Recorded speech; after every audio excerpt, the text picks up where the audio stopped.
ये बड़ी अपडेट सामने आ रही है और ये अपडेट है जमात इस्लामी को लेकर। चुनाव में हिस्सा लेने की तैयारी में हम, इस तरह की जानकारी सामने आ रही है। बहुत बड़ी ब्रेकिंग न्यूज है। पाबंदी हटाए सरकार तो चुनाव लड़ेंगे। जमात इस्लामी जम्मू कश्मीर की ओर से बयान जारी किया गया है जिसमें ये कहा गया है कि हम इलेक्शन कंटेस्ट करने के लिए तैयार हैं, हमें मौका दिया जाए, हम पर से सैंक्शन हटाया जाए, हम पर से पाबंदी हटाई जाए। और सरकार से इस बात की गुहार लगाई है और कहा है कि अगर हम पर से पाबंदी हटाई जाएगी तो हम चुनाव लड़ेंगे। पाकिस्तान समर्थक रही है जमात इस्लामी जम्मू कश्मीर के कार्यकारी अध्यक्ष का बयान सामने आया है और ये 1987 में आखिरी बार चुनाव में शामिल हुई थी जमात इस्लामी जम्मू कश्मीर को लेकर। ये बहुत बड़ी अपडेट सामने आ रही है और चुनाव में हिस्सा लेने को तैयार है हम, इस तरह का बयान सामने आ रहा है। पाबंदी हटाए जाने की बात सरकार से कही जा रही है। ये कहा गया कि पाबंदी हटाए सरकार तो हम चुनाव लड़ेंगे। पाकिस्तानी समर्थक रही है जमात इस्लामी। कई आतंकी घटनाओं में इस संगठन के मेंबर्स का नाम सामने आता रहा है, जिस पर इन संगठन के जो मेंबर्स हैं उनकी कई प्रॉपर्टीज भी सीज की जा चुकी है। लेकिन अब जमात इस्लामी जम्मू कश्मीर की कार्यकारी अध्यक्ष का बयान सामने आया है। 1987 के बाद आखिरी बार चुनाव में शामिल हुई थी। हमारे जम्मू कश्मीर के सीनियर एडिटर तेजिंदर सिंह सोढ़ी जी हमारे साथ जुड़ गए हैं। तेजिंदर जी, किस तरीके से आप इस बयान को देख रहे हैं? क्या ये डेलिबरेटली जारी किया गया बयान चुनाव के समय? अंकिता, देखिए, एक बहुत बड़ी डेवलपमेंट है। जो लोग ये सवाल उठाते हैं कि जम्मू कश्मीर में क्या बदला है, ये बदलाव आया है जम्मू कश्मीर में जो एक प्रो पाकिस्तान और सेपरेटिस्ट आउटफिट है, जो जमात इस्लामी, जो खुलेआम पाकिस्तान का समर्थन कर रही थी, जो खुलेआम ये कह रही थी कि जम्मू कश्मीर को भारत से अलग करना है, वो अब भारत के संविधान के अंदर रह के असेंबली के जो चुनाव है वो लड़ने के लिए तैयार है। हालांकि जो जमात इस्लामी जम्मू कश्मीर है उसे भारत सरकार की होम मिनिस्ट्री ने यूएपी के तहत अनलॉफुल एक्टिविटीज के तहत बैन किया हुआ था। जमात इस्लामी के कई एसेट्स जो हैं वो फ्रीज कर दिए गए थे। उनके कई जगहों पर, उनके कई उनके ऑफिस बेयरर्स हैं वहां पर छापेमारी हुई थी। कई उनके जो अधिकारी हैं जमात इस्लामी के, वो कई केसेस में अंदर हैं, जेल में हैं। लेकिन अभी एक बड़ी डेवलपमेंट है कि आज जमात इस्लामी के जो कार्यकारी अध्यक्ष हैं उनका ये कहना कि हम चुनाव लड़ने के लिए तैयार हैं। गुलाम कादिर वानी जो है उनका ये कहना है कि हम असेंबली चुनाव लड़ने के लिए तैयार हैं अगर भारत सरकार जो जमात इस्लामी पे बैन लगा है उसे हटा दें। देखिए, ये काफी बड़ी डेवलपमेंट है क्योंकि लास्ट टाइम जब जमात इस्लामी ने जम्मू कश्मीर में इलेक्शन में हिस्सा लिया था वो 1987 थी। उसके बाद जमात ने इलेक्शंस में हिस्सा नहीं लिया है। जमात के जो है उनका ये कहना है कि काफी इन सालों में काफी खून बह चुका है लोगों का, और वो चाहते हैं कि वो डेमोक्रेटिक प्रोसेस का हिस्सा रहें। देखिए, ये एक सिग्निफिकेंट शिफ्ट है जमात इस्लामी की जो आइडियोलॉजी है। जमात इस्लामी पहले इस चीज का समर्थन कर रही थी कि जम्मू कश्मीर को भारत से अलग करके पाकिस्तान के साथ विलय कर लिया जाए, लेकिन अब वही जमात इस्लामी डेमोक्रेटिक प्रोसेस को मान रही है और ये कह रही है कि भारत के संविधान के अंदर रह के वो इलेक्शन में हिस्सा लेंगे। तो एक बड़ी उपलब्धि है।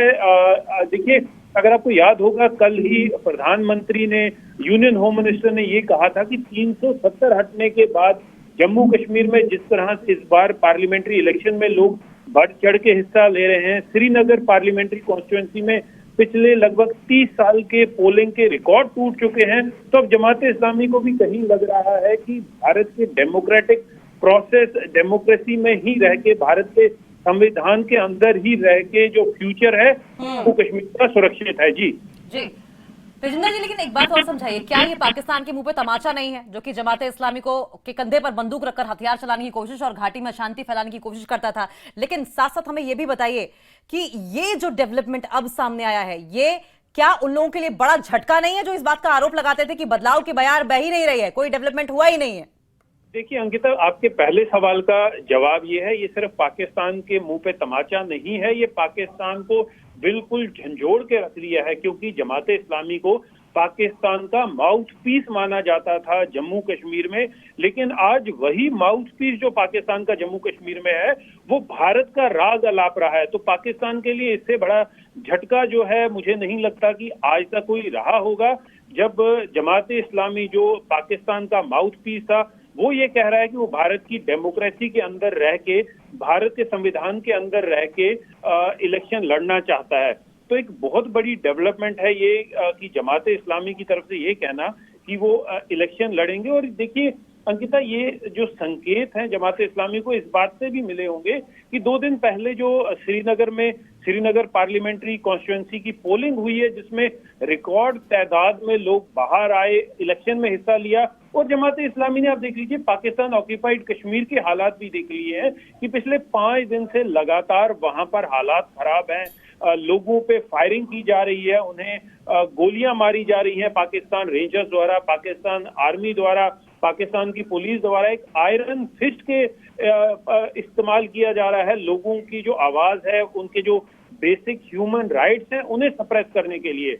और जम्मू कश्मीर में उन्होंने ये भी देखा कि लोग फ्रीली अपनी मर्जी से अपने पसंदीदा कैंडिडेट के लिए वोट डाल रहे हैं। तो जमात इस्लामी को अब ये भी लगा है, और 2019 से जिस तरह से भारत सरकार ने क्रैकडाउन शुरू किया है एंटी नेशनल एलिमेंट्स पे, उन लोगों पे, उन तंजीमों पे जिन्होंने भारत के विरुद्ध एक मोर्चा खोल के रखा है, तो जमात इस्लामी को ये भी लग रहा है कि उनके सर्वाइवल के लिए ये जरूरी है कि वो भारत के मेन स्ट्रीम को ज्वाइन करें। और दूसरा सवाल जो आपने पूछा था, क्या ये उन लोगों के लिए झटका है जो ये लोग कह रहे हैं कि जम्मू कश्मीर में कुछ नहीं बदला है? देखिए, डे 1 से भारत सरकार ये दिखा रही है कि जम्मू कश्मीर में जो फैक्ट्स एंड फिगर्स हैं वो सामने है कि जम्मू कश्मीर में पत्थरबाजी खत्म हो चुकी है, आतंकवाद की घटनाएं ना के बराबर हैं, सिविलियन किलिंग्स लगभग 90% तक कम हो चुकी हैं, सिक्योरिटी फोर्सेस की जो किलिंग होती है आतंकवादियों द्वारा वो कितने नीचे आ चुकी है। तो ये बदलाव तो सामने है, लेकिन ये बदलाव आना कि जमात इस्लामी इलेक्शन में हिस्सा लेगी, ये एक बहुत बड़ा बदलाव है। और स्पेशली जो कश्मीर बेस्ड पॉलिटिकल पार्टीज हैं, जिन्होंने हमेशा से एक लोगों के इमोशंस के साथ खेलने की कोशिश की थी, चाहे उसमें पीडीपी हो, नेशनल कॉन्फ्रेंस हो, इनका जो वजूद है वो जम्मू कश्मीर के लोगों की इमोशंस के साथ खेल के ही सामने आया है। उनके लिए भी एक बड़ा झटका है, क्योंकि उनके लिए अब एक बड़ा कंपटीटर जो है वो मैदान में आएगा। देखिए, जो फाइनल डिसीजन है वो भारत सरकार लेगी। क्या जमात इस्लामी, जिसपे यूएपीए द्वारा बैन लगा है, मिनिस्ट्री ऑफ होम अफेयर्स द्वारा, क्या वो बैन हटाया जाएगा, क्या उनकी शर्त मानी जाएगी? लेकिन एक बहुत बड़ी डेवलपमेंट है जम्मू कश्मीर के पॉलिटिकल सर्कल में कि जमात इस्लामी तैयार हो चुकी है आने वाले जो असेंबली चुनाव हैं उनमें हिस्सा लेने के लिए। जी अंकिता। जी तजिंदर, लेकिन भारत सरकार जिस तरीके से जम्मू कश्मीर में न्यूसेंस फैलाने वाले या टेररिज्म फैलाने वाले जो एलिमेंट्स हैं उन पर कड़ाई से शिकंजा कसती रही है, और हम देख रहे हैं कि अब धीरे धीरे ये रेडिकेट भी हो रही हैं, लेकिन इस तरीके से एक ऑर्गेनाइजेशन का सामने आना जमात इस्लामी का और ये कहना कि हम डेमोक्रेसी का पार्ट होना चाहते हैं, क्या हम भविष्य में इसको एक एग्जाम्पल के तौर पर देखेंगे और भी ऐसे ऑर्गेनाइजेशंस होंगे जो मेन स्ट्रीम से जुड़कर भारत के साथ, भारत की डेमोक्रेसी के साथ हाथ से हाथ मिलाकर, कदम से कदम मिलाकर चलना चाहेंगे? देखिए अंकिता, 1987 तक जमात इस्लामी जो है वो पोलिंग का हिस्सा रही थी, वो इलेक्शन में हिस्सा ले रही थी। 1987 के बाद जिस तरह के हालात बने, पाकिस्तान से लगातार हथियार, गोला बारूद जम्मू कश्मीर में भेजा गया, जम्मू कश्मीर के हालात खराब किए गए पाकिस्तान द्वारा, तो कहीं ना कहीं ऐसी कुछ पॉलिटिकल पार्टीज थी जो इस इलेक्शन प्रोसेस से अलग हो गई। जमात इस्लामी ने एक हार्डलाइन व्यू लिया था, पाकिस्तान का समर्थन किया था, लेकिन जमात इस्लामी ने अब इस चीज को रियलाइज कर लिया है कि पाकिस्तान जो है वो जम्मू कश्मीर के लोगों को एक्सप्लॉइट कर रहा है, उनके कंधे पे बंदूक रख के गोलियां चला रहा है और कश्मीरियों को as a cannon fodder use कर रहा है। देखिए, कॉमन कश्मीरी ने भी जमात इस्लामी से ये सवाल पूछा है कि आप पाकिस्तान का समर्थन करके क्या दिखलाना चाहते हैं? क्या आपको लगता है कि आपके पाकिस्तान के समर्थन दिखाने से भारत सरकार आपकी बातें मान लेगी? देखिए,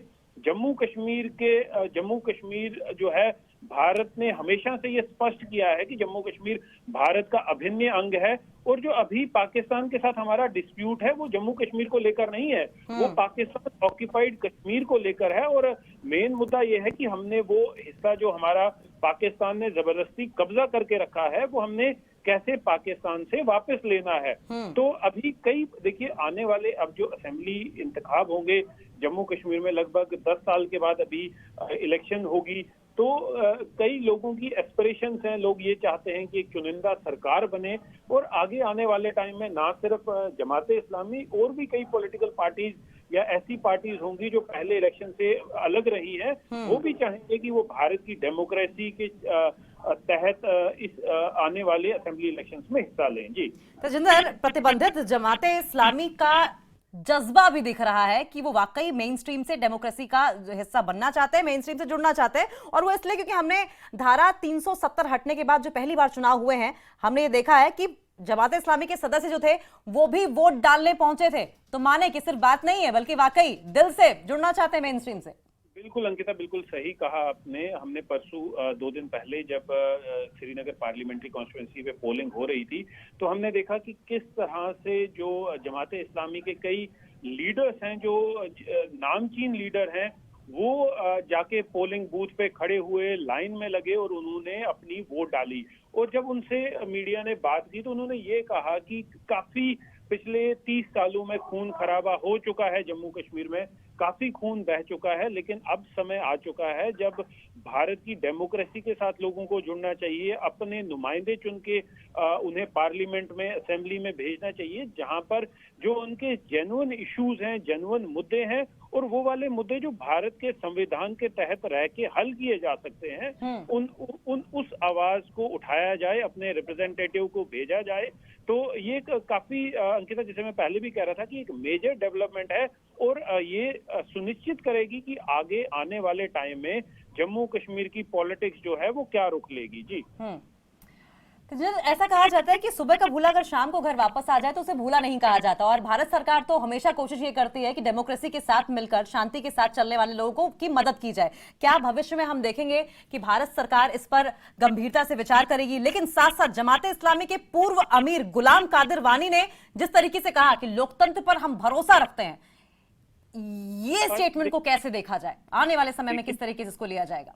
देखिए, भारत सरकार ने टाइम टू टाइम इस चीज को कहा है कि जो लोग तशद्दुद, जो वायलेंस का रास्ता छोड़ के मेन स्ट्रीम को ज्वाइन करना चाहते हैं, उनके साथ जो है उन्हें मौका दिया जाएगा, उन्हें वेलकम किया जाएगा। जो लोग वायलेंस छोड़ के, गन छोड़ के भारत के संविधान के तहत चलना चाहते हैं, उन्हें बराबर अपॉर्चुनिटीज दी जाएंगी।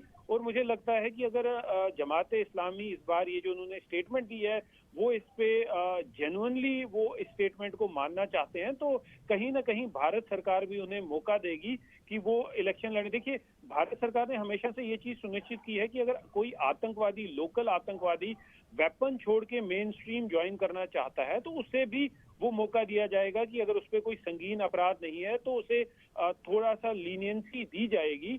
लेकिन अगर जमात इस्लामी के वो लोग जिन पे कोई ज्यादा जो केसेस रजिस्टर्ड नहीं है, वो जिन्होंने कोई आतंकवाद में डायरेक्ट हिस्सा नहीं लिया है, तो मुझे नहीं लगता कि भारत सरकार इसके अगेंस्ट होगी और उन्हें मौका दिया जाएगा इलेक्शन में हिस्सा लेने का। जी अंकिता, बहुत बहुत शुक्रिया तजिंदर जी हम इस तमाम बातचीत के लिए। तो senior editor news 18 JKLH Tajinder Singh Sodhi ji हमारे साथ जुड़े थे और उन्होंने किस तरीके से जमात इस्लामी जम्मू कश्मीर में एक बदलाव के बयान की तस्दीक कर रही है, इस बात की पूरी जानकारी दी है। जाहिर तौर पर यह बहुत बड़ा डेवलपमेंट है क्योंकि प्रतिबंधित है, यूपीए के तहत प्रतिबंधित किया गया था और पाकिस्तान अक्सर इसी पार्टी के कंधे पर बंदूक रखकर चलाता था, इस तरह के आरोप लगते रहे हैं। साथ साथ इसको मुखपत्र कहा जाता था पाकिस्तान का, और ऐसे में अब ये पार्टी डेमोक्रेसी के साथ मिलकर चलना चाहती है और कहा यह जा रहा है इस पार्टी की ओर से कि अगर हमारे ऊपर से प्रतिबंध हटाया तो हम चुनाव लड़ेंगे। लेकिन अच्छी बात यह है कि जब मीडिया से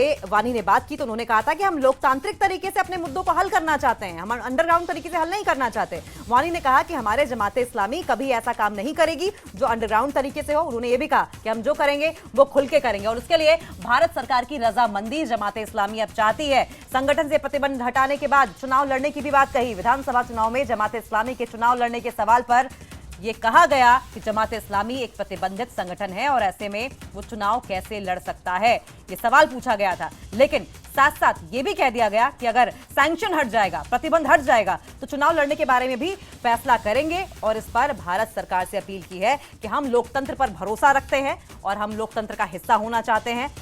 ये तमाम बातें थी जो कि कही गई हैं। जमाते इस्लामी के ज्यादातर सदस्यों ने श्रीनगर लोकसभा सीट के हुए मतदान में हिस्सा लिया था और वोट डाला था। जमाते इस्लामी एक प्रतिबंधित संगठन है, आपको याद रहे, जिसके पूर्व सदस्यों ने पुलवामा जिले में हुए चुनाव में अपने मत का इस्तेमाल किया और सरकार बनाने में भागीदारी निभाई।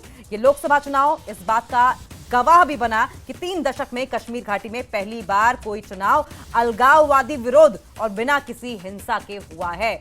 लेकिन ये बहुत बड़ा डेवलपमेंट है कि जमाते इस्लामी जम्मू कश्मीर अब लोकतंत्र का हिस्सा होना चाहता है, चुनाव लड़ना चाहता है और चुनाव लड़ने के लिए तैयार है और सरकार से पाबंदी हटाने की अपील की है और कहा है कि अगर आप पाबंदी हटाएंगे तो चुनाव हम लड़ेंगे। पाकिस्तान समर्थक जमाते इस्लामी को माना जाता है और जमाते इस्लामी के कई ऐसे मेंबर्स हैं जिनकी संलिप्तता आतंकवादी गतिविधियों में पाई गई है, जिन कई मेंबर्स की जो प्रॉपर्टी है वो भी सीज कर दी गई है। जमाते इस्लामी जम्मू कश्मीर के कार्यकारी अध्यक्ष का बयान भी सामने आया है और आपको बताएं कि 1987 में आखिरी बार जब चुनाव हुए थे तो जमाते इस्लामी जम्मू कश्मीर चुनाव के दौरान शामिल हुई थी और अब जाकर दोबारा जमाते इस्लामी चुनाव में शामिल होने